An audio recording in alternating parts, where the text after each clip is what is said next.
Noi torniamo a parlare di ex Ilva. Ieri a Bari in commissione regionale si sono tenute le audizioni sull'ex Ilva, insomma al centro delle questioni sempre lo stabilimento siderurgico, in questo caso attenzionato è il tema ambientale. ARPA e ISPRA hanno ribadito il superamento di alcuni valori, in particolare fenoli e cianuri, e tra l'altro è venuta fuori anche la notizia della diffida da parte del Ministero all'ex Ilva proprio sugli sforamenti ambientali. Parliamo dei contenuti emersi ieri in commissione con il presidente della Commissione Ambiente, Michele Mazzarano. Ben trovato, buongiorno. Buongiorno a voi. Dunque, lei sostanzialmente ha detto occorre vigilare con particolare attenzione sulla nuova autorizzazione integrata ambientale e anche in merito a questi sforamenti di ossido di azoto, cianuri e fenoli dovrebbero portare alla sospensione temporanea delle attività degli impianti. Insomma, sono sue dichiarazioni, vorrei insomma un commento da lei.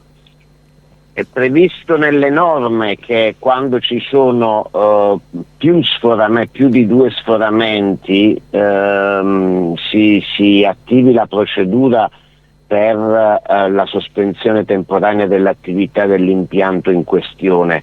Qui stiamo parlando di sforamenti che sono avvenuti nel secondo e nel terzo trimestre del 2024 presso il camino E137 di AFO 4 e episodi ripetuti di presenze di cianuri e fenoli negli scarichi idrici. Il Ministero dell'Ambiente ha fatto 2 diffide su segnalazione di ARPA e ISPRA. Immediatamente dopo si sarebbe dovuto attivare la procedura per la sospensione temporanea degli impianti in questione. E invece Ma al Mazzarano? Di là di questo, il tema... Prego? Dico invece, insomma, si sarebbe dovuta attivare la procedura, quindi c'è un condizionale. Invece poi tra la teoria e la pratica, insomma, c'è una differenza. Lo dice la norma, perché gli sforamenti riguardano i limiti previsti dal decreto legislativo 152 del 2006, e le norme dicono che quando ci sono più di 2 sforamenti, si dovrebbe procedere con la sospensione dell'attività industriale nell'impianto interessato dagli sforamenti.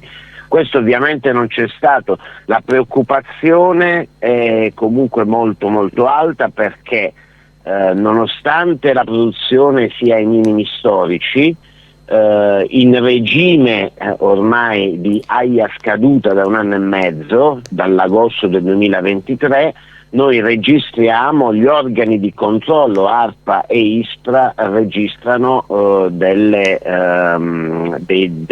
sforamenti dei limiti di emissioni di sostanze altamente nocive e altamente tossiche. Per cui immaginiamo, se gli impianti non sono a norma, non vengono messi a norma, che cosa potrà accadere quando si arriverà la ad produzione, una produzione certo, di 4, 5, 6 milioni. Adesso ricordiamo che siamo sotto le 3 tonnellate annue, 2,8, quindi davvero il minimo storico. Come la Regione Puglia intende procedere, insomma, per tenere la guardia alta rispetto alla nuova autorizzazione integrata ambientale?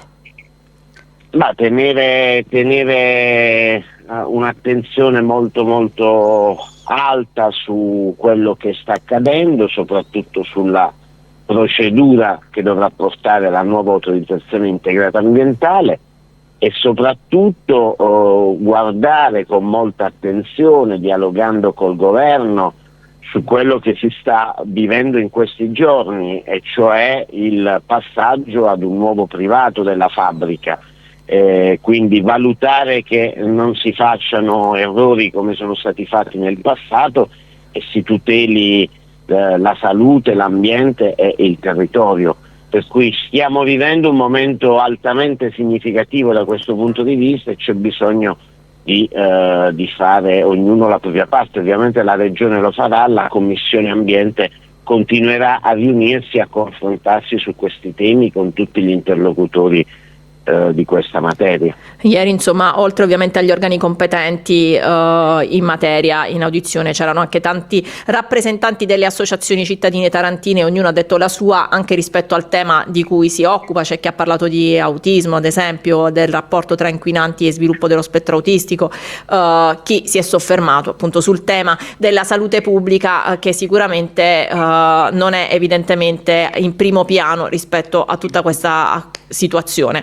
Come si è concluso proprio in 30 secondi questo incontro, Mazzarano, se volesse fare un bilancio?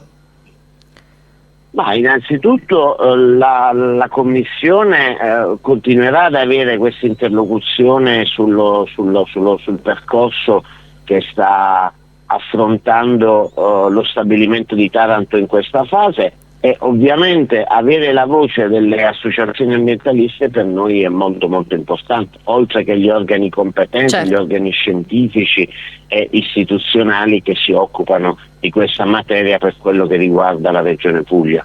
Grazie per essere stato con noi, al consigliere regionale Michele Mazzarano, Grazie presidente della Grazie Commissione a voi. Ambiente regionale.